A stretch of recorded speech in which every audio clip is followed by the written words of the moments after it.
Hello students, class 11th की chemistry के इस नए लेक्चर में आप सभी का बहुत बहुत स्वागत है। केमिकल बॉन्डिंग का जो फोर्थ चैप्टर हमारा चल रहा था उसमें आज का हमारा टॉपिक रहेगा हाइब्रिडाइजेशन। हाइब्रिडाइजेशन क्या होती है, ऐसी कौन सी कंडीशन होंगी जो हाइब्रिडाइजेशन के कॉन्सेप्ट के फेवर में होंगी, और कितने टाइप की होती है हाइब्रिडाइजेशन, और हाइब्रिडाइजेशन क्यों होती है, ये सभी चीज़ें हम इस वीडियो में जानेंगे। तो सबसे पहले है हाइब्रिडाइजेशन। हाइब्रिडाइजेशन का कॉन्सेप्ट हम कुछ इस तरीके से समझेंगे। मान लीजिए हमारे पास कार्बन एटम है जिसका एटॉमिक नंबर है 6, और अगर इसकी इलेक्ट्रॉनिक कॉन्फ़िगरेशन लिखें तो क्या आएगी 1s2 2s2 2p2। और जो वैलेंस सेल है, वैलेंस सेल में यहाँ पे 4 इलेक्ट्रॉन हैं। कार्बन का अगर वैलेंस सेल के इलेक्ट्रॉन की अगर हमने इलेक्ट्रॉनिक कॉन्फ़िगरेशन लिखी, ये s में कितना, ये s ऑर्बिटल 2s, उसमें कितने इलेक्ट्रॉन, 2 इलेक्ट्रॉन। और फिर लिखा हमने 2p, और p में कितने इलेक्ट्रॉन, 2 ही इलेक्ट्रॉन, एक p x में और एक p y में, 2px और 2py। और एक जो p है वो क्या है, वैकेंट, वो वैकेंट ऑर्बिटल रहेगा। तो कार्बन के जो एटॉमिक ऑर्बिटल है 2s एटॉमिक ऑर्बिटल और 2p एटॉमिक ऑर्बिटल, इसके बीच में एनर्जी गैप बहुत ही कम है। इसके बीच में एनर्जी गैप कम होने की वजह से ये जो इलेक्ट्रॉन है s ऑर्बिटल का, वो क्या करेगा, वो जंप करेगा इस ऑर्बिटल के अंदर। ये कुछ एनर्जी अब्जॉर्ब करके, एक्साइटेशन एनर्जी, ये एक्साइट होगा यहाँ से इस ऑर्बिटल के अंदर। तो फिर कैसे बनेगा, 2s में बचेगा एक इलेक्ट्रॉन 2s1, और 2p में कितना, तीनों में एक एक इलेक्ट्रॉन, और ये आपस में मिक्स होते हैं। और इसको जो हाइब्रिडाइजेशन बनी है 1s और 3p, px py प्लस और pz, एक s ऑर्बिटल और 3 p ऑर्बिटल आपस में मिक्स हुए तो क्या बना, sp3 हाइब्रिडाइजेशन बनी है। ये जो एटॉमिक ऑर्बिटल हैं 2s और 2p एटॉमिक ऑर्बिटल्स आपस में मिक्स होकर क्या बना है, sp3 hybridise molecular atomic orbital बना है। तो क्या है कि एक ही एटम के, जो कार्बन एटम था उसके 2s और 2p इस तरीके से कंबाइन होने के बाद हम इनको इकट्ठा ऐसे लिख सकते हैं, ऐसे इलेक्ट्रॉन, और sp3 एक s और 3p एटॉमिक ऑर्बिटल आपस में कंबाइन होकर क्या बना, sp3, और यही हाइब्रिडाइजेशन होगी। मतलब जब एक ही एटम के जो एटॉमिक ऑर्बिटल हैं, जो एटॉमिक ऑर्बिटल हैं किससे बिलोंग करते हैं, सेम एटम से, किसी दूसरे एटम के नहीं, कि एक एटम का एटॉमिक ऑर्बिटल तो इसका लिया और एक हमने ऑक्सीजन का ले लिया, ऐसे बिल्कुल भी नहीं होता है। एक ही एटम के एटॉमिक ऑर्बिटल जिनका जो एनर्जी गैप होगा वो बहुत ही कम है, या तो इनका एनर्जी गैप क्या है, सिमिलर एनर्जी गैप हम बोल सकते हैं, स्लाइटली डिफरेंट एनर्जी गैप। इनके बीच की जो एनर्जी है इस s एटॉमिक ऑर्बिटल और p एटॉमिक ऑर्बिटल की, वो एनर्जी का गैप बहुत ही कम है, स्लाइटली डिफरेंट है। तो ये एक ही एटम के जो एटॉमिक ऑर्बिटल्स हैं वो आपस में कंबाइन होते हैं, वो आपस में मिक्स होंगे, और मिक्स होने के बाद नए एटॉमिक ऑर्बिटल्स बनाएंगे। वो मिक्स होने के बाद इस तरीके से जो sp3 एटॉमिक ऑर्बिटल बना है, वो नए एटॉमिक ऑर्बिटल्स बनाएंगे जिनकी एनर्जी क्या होगी, सेम होगी। ये sp3 में सबकी एनर्जी क्या है, बिल्कुल सेम है। तो एनर्जी का रीडिस्ट्रीब्यूशन होता है आपस में, हर एक जो ये ऑर्बिटल बना है सबकी एनर्जी क्या है, सेम है।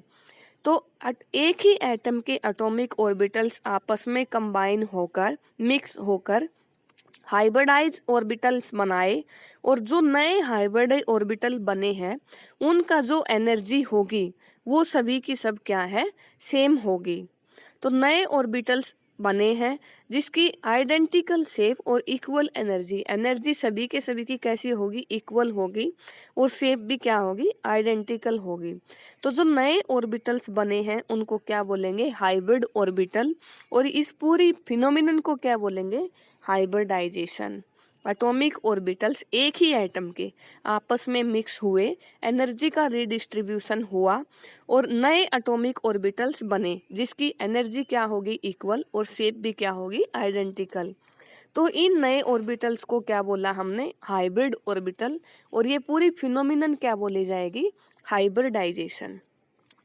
तो हाइब्रिडाइजेशन का जो कॉन्सेप्ट है उसके लिए क्या क्या कंडीशन होंगी, किस तरीके से हाइब्रिडाइजेशन होगी जिन भी मॉलिक्यूल्स में, उसके लिए क्या कंडीशन होंगी।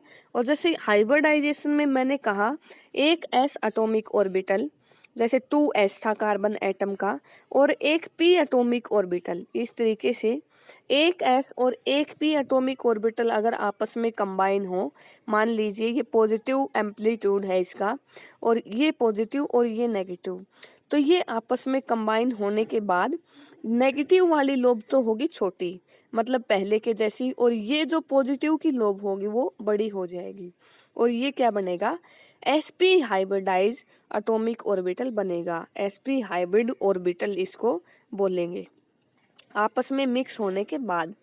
तो जो हाइब्रिड ऑर्बिटल होते हैं वो पहले के कंपैरिजन में, जैसे एक s था और p ऑर्बिटल थे, जो नया हाइब्रिड ऑर्बिटल बना है जैसे sp, एक s और एक p के बाद, वो पहले वाला जो पेरेंट ऑर्बिटल थे पहले वाले, इनके कंपैरिजन में ये बेटर माना जाता है।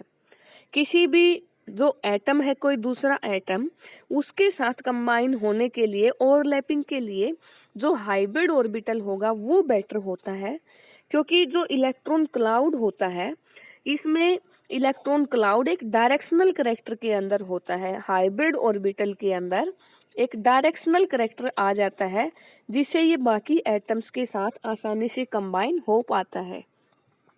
तो हाइब्रिड ऑर्बिटल में क्या होगा, डायरेक्शनल करैक्टर होगा। पेरेंट ऑर्बिटल, इन ऑर्बिटल्स की बजाय जो हाइब्रिड ऑर्बिटल बना है वो बेटर माना जाता है। हाइब्रिडाइजेशन होती ही क्यों है, एटॉमिक ऑर्बिटल्स के बीच में जो रिपल्सन होता है उसको मिनिमाइज करने के लिए।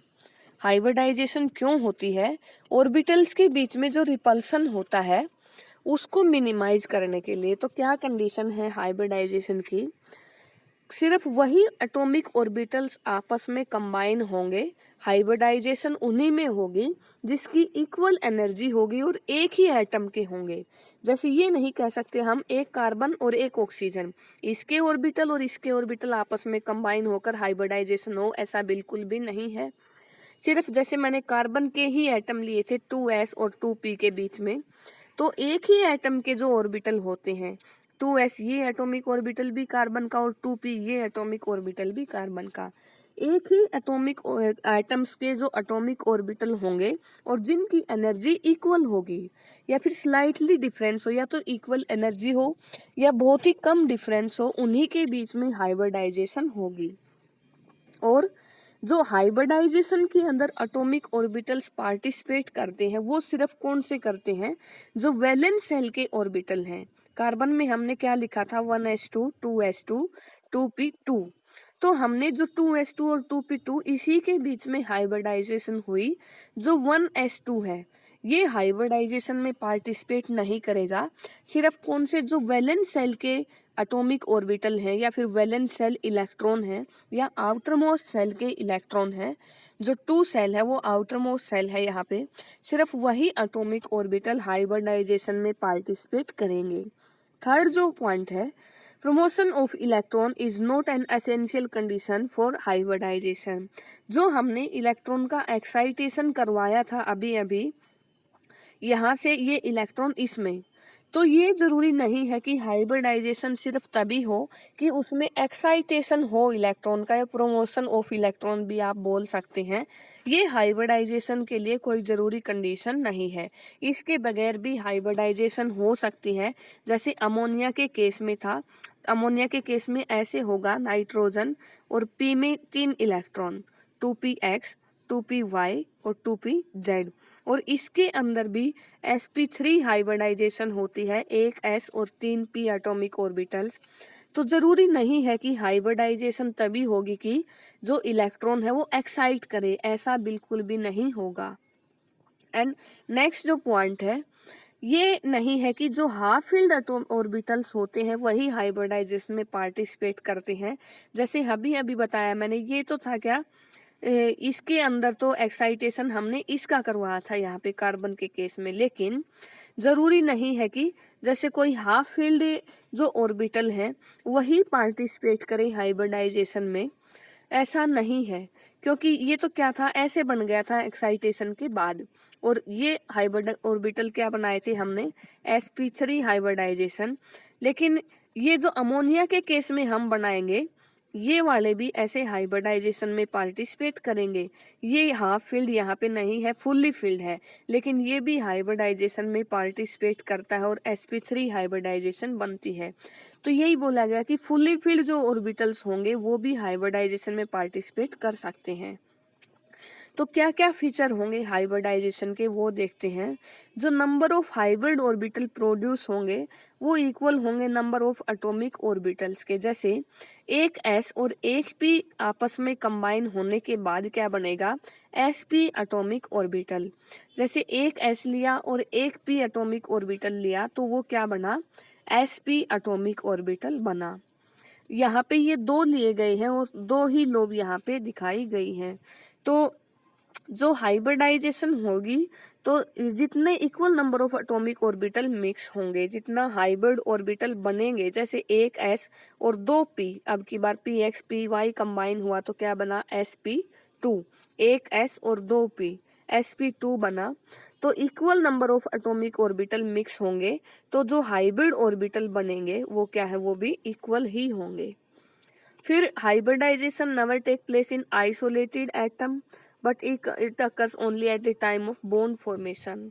वैसे अकेला जो कार्बन है जो आइसोलेटेड है, बिल्कुल फ्री है, वो किसी भी तरह का किसी के साथ फोर्स ऑफ अट्रैक्शन या बाकी किसी भी टाइप का इंट्रैक्शन या रिपल्सन वगैरह नहीं है।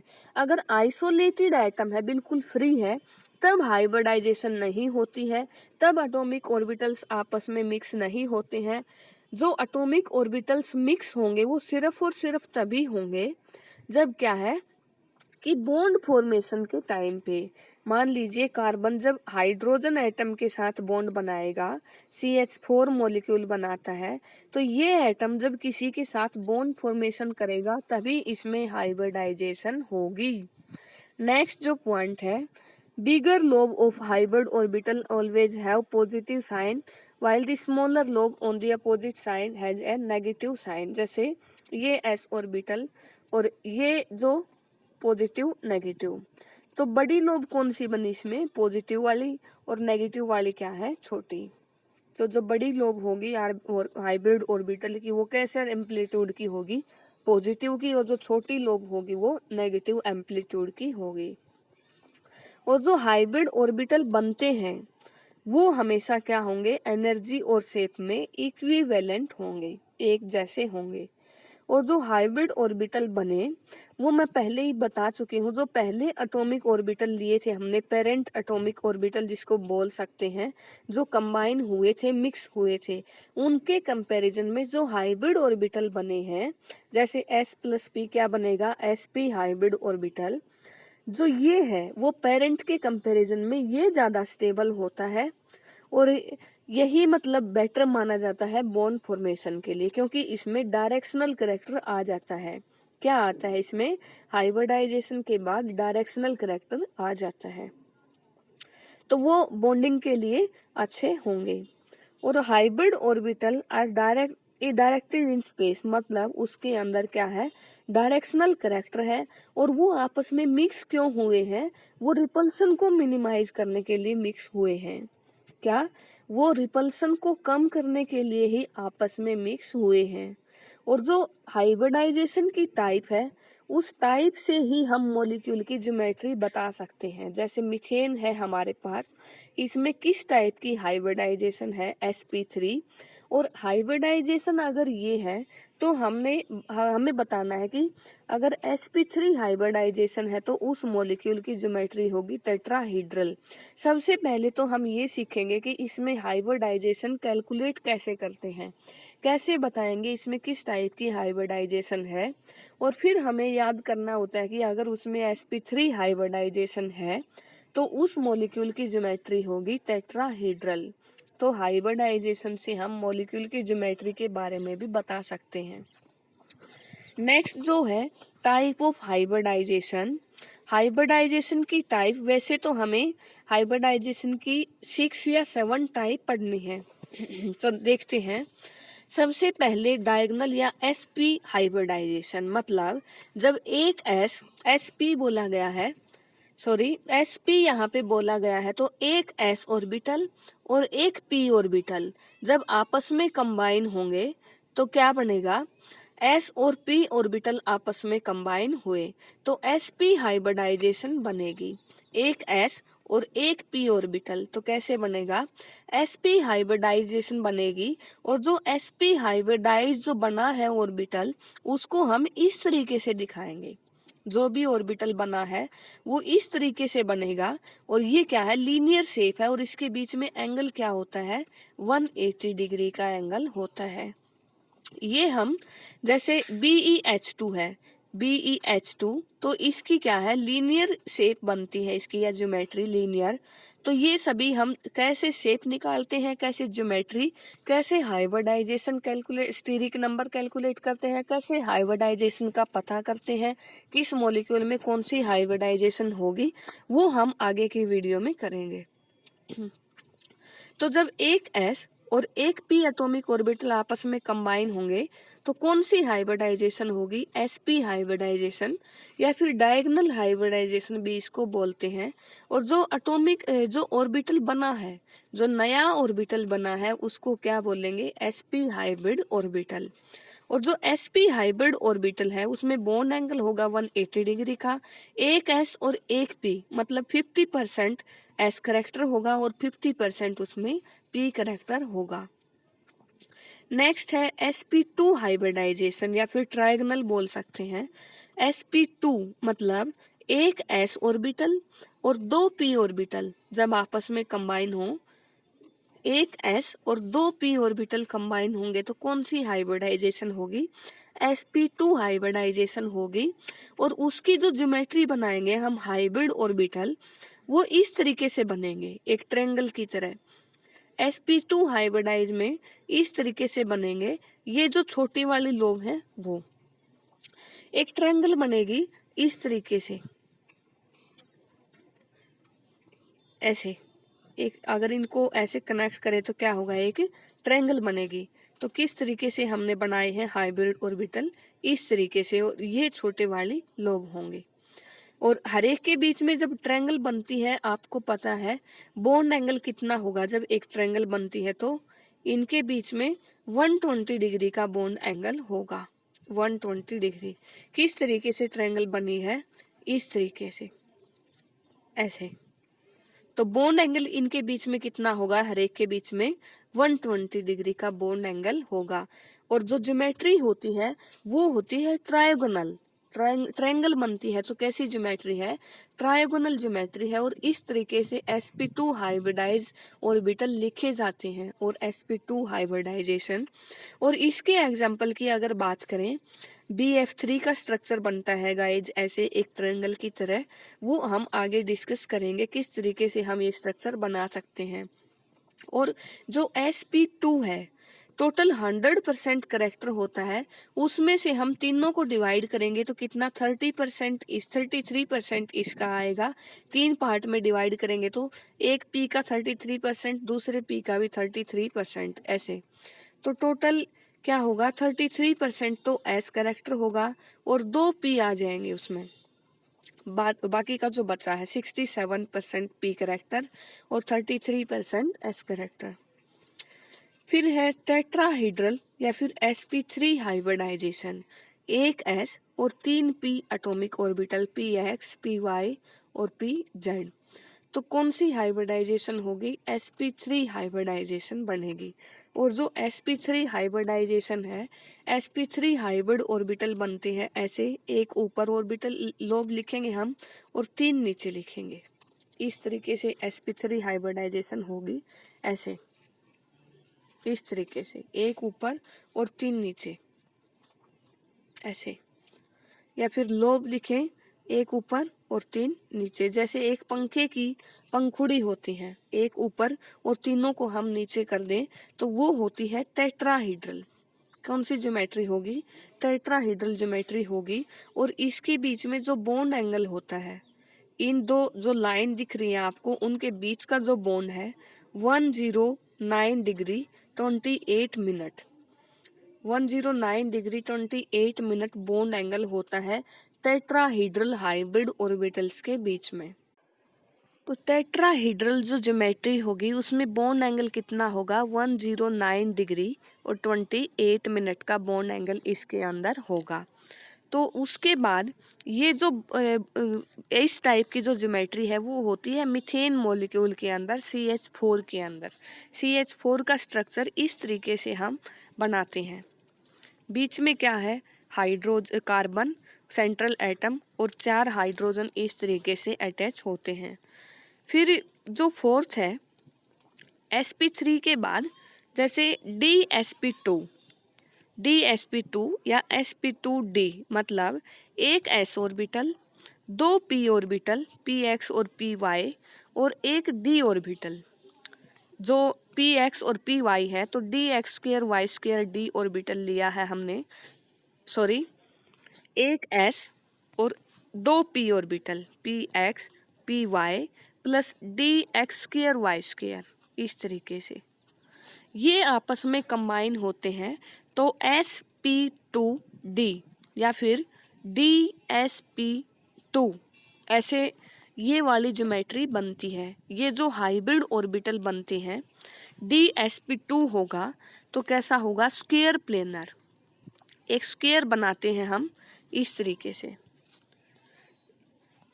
सॉरी, एक स्क्वायर बनेगी। कैसे? ये वाली स्क्वायर इस तरीके से बनती है, स्क्वायर प्लेनर उसकी ज्योमेट्री होगी। या फिर ऐसे लोब लिखें तो इस तरीके से स्क्वायर प्लेनर होगी। और हर एक के बीच में एंगल कितना होगा? 90 डिग्री का एंगल होगा।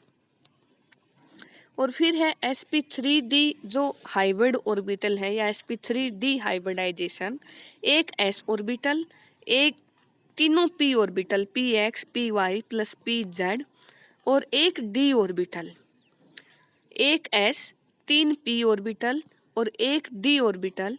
तो क्या बना? इनको मिला के sp3d हाइब्रिडाइजेशन। और जो ऑर्बिटल बने हैं हाइब्रिड ऑर्बिटल वो क्या है? sp3d hybrid orbital. और वो इस तरीके से बनता है। जो sp3d हाइब्रिड ऑर्बिटल है, आगे आप इसको tbp पढ़ोगे, कंप्लीट एक्सप्लेनेशन इसकी पढ़ोगे। tbp ज्योमेट्री मतलब एक तो ऐसे ट्रायंगल बनेगी इनको मिला के और एक ऊपर एक नीचे, इस तरीके से। कैसे बनाया मैंने? इस तरीके से एक ऊपर एक नीचे और एक क्या बना दिया? इन तीनों बॉन्ड का क्या बनाया मैंने? ट्रायंगल। तो इसके ऊपर लोब लिखे तो ये इस तरीके से बनेगी। और इसके बीच में बॉन्ड एंगल कितना होगा? अलग अलग टाइप के बॉन्ड एंगल होंगे। इसमें कुछ 3 बॉन्ड एंगल 120 डिग्री के होंगे क्योंकि हमने जो ट्रायंगल बनाई थी उसमें ये तीनों 120 डिग्री के, और एक ऊपर होता है एक नीचे, वो 90 डिग्री के एंगल बनाते हैं। हम यहाँ पे शो इसको नहीं कर सकते हैं, एक उसके ऊपर होगा और एक उसके नीचे होगा। तो 90 डिग्री और 120 डिग्री का इसमें बॉन्ड एंगल होगा। उसके बाद है गाइड जो 6 टाइप है sp3d2 हाइब्रिडाइजेशन, मतलब एक s orbital, 3 p orbital px py pz और 2 d ऑर्बिटल होंगे, एक dz2 होगा और एक dx2y2 ऑर्बिटल होगा। उनको कंबाइन करने के बाद जो ज्योमेट्री होगी वो बनेगी ऑक्टाहेड्रल। और ऑक्टाहेड्रल हम कैसे बना सकते हैं आप अच्छे से जानते हो, इस तरीके से, ऐसे, और एक ये स्क्वायर की तरह। ऑक्टाहेड्रल हम ऐसे बना सकते हैं, दोबारा देख लेते हैं। एक ऑक्टाहेड्रल ज्योमेट्री इस तरीके से होती है जिसकी 6 साइड होंगी। तो ये इस तरीके से बीच में जो सेंट्रल एटम है इस कॉर्नर से, इससे, इन सब से ऐसे। और अगर हम वैसे बनाएं तो क्या होगा? इस तरीके से बनेगा। 4 साइड तो ये होंगी एक स्क्वायर की तरह, और एक ऊपर और एक नीचे। ऊपर नीचे हम ऐसे शो कर सकते हैं। तो बॉन्ड एंगल कितने होंगे? 90 डिग्री के बॉन्ड एंगल होंगे सभी। ऑक्टाहेड्रल ज्योमेट्री होगी, sp3d2 हाइब्रिडाइजेशन होगी। और किस तरीके से शो की है मैंने, इस तरीके से शो की है, एक स्क्वायर और एक ऊपर एक नीचे। और फिर जो 7th टाइप है sp3d3 हाइब्रिडाइजेशन, sp3d3, एक s ऑर्बिटल, एक तीनों p ऑर्बिटल, एक dxy, एक dyz और एक dxz, 3 d orbital, 3 p orbital और एक s ऑर्बिटल। तो s, एक s, 3p और 3d, sp3d3 हाइब्रिडाइजेशन। और जो हाइब्रिड ऑर्बिटल होंगे वो क्या होंगे, sp3d3 hybrid orbital. sp3d3 hybrid orbital होंगे, उनको हम कैसे शो कर सकते हैं, ये जो ज्योमेट्री होगी वो क्या होगी, pentagonal bi pyramidal. Pentagonal bi pyramidal IF7 में होती है। ज्योमेट्री का कंप्लीट हम IF7 का स्ट्रक्चर की वीडियो लेके आएंगे हम जल्दी। तो पेंटागोनल बाई पिरामिडल, एक पेंटागोनल होता है ऐसे जिसकी 5 साइड हो, बीच में कोई सेंट्रल एटम। तो इस तरीके से जो पांचों इसके कॉर्नर होंगे ऐसे, और उसके बाद एक ऊपर होगा जो ऑर्बिटल, और एक नीचे होगा। इस तरीके से 7 साइड हमारी हुई है। और बोन एंगल क्या होंगे, 72 डिग्री। जो पेंटागोनल मैंने बनाया है इनके बीच में, ये 5 साइड जो बनाई है ऐसे, इनके बीच में तो बॉन्ड एंगल कितना होगा, 72 डिग्री का बॉन्ड एंगल होगा हर एक के बीच में। तो 5 बॉन्ड एंगल कितने कितने होंगे, 72 डिग्री के होंगे। और जो एक ऊपर लिखेंगे हम, वो पांचों के साथ कैसा बनाएगा, 90 डिग्री का एंगल। और एक नीचे लिखेंगे हम, ऐसे शो नहीं कर सकते हैं इसमें, वो भी कितना बनाएगा, 90 डिग्री का एंगल। तो आई होप आपको ये अच्छे से समझ आ गया होगा। आप प्लीज इनको कंप्लीट अच्छे से कर लेना। इसके बाद हम जैसे CH4 मॉलिक्यूल का स्ट्रक्चर कैसा होगा, अमोनिया का स्ट्रक्चर कैसा होगा, क्या ज्योमेट्री आएगी, क्या शेप आएगी, किस टाइप की इसमें हाइब्रिडाइजेशन होगी, वो सभी टॉपिक हम डिस्कस करेंगे। आई होप आप ये अच्छे से समझ चुके होंगे, तो इसको अच्छे से रिवाइज कर लेना। Thank you guys.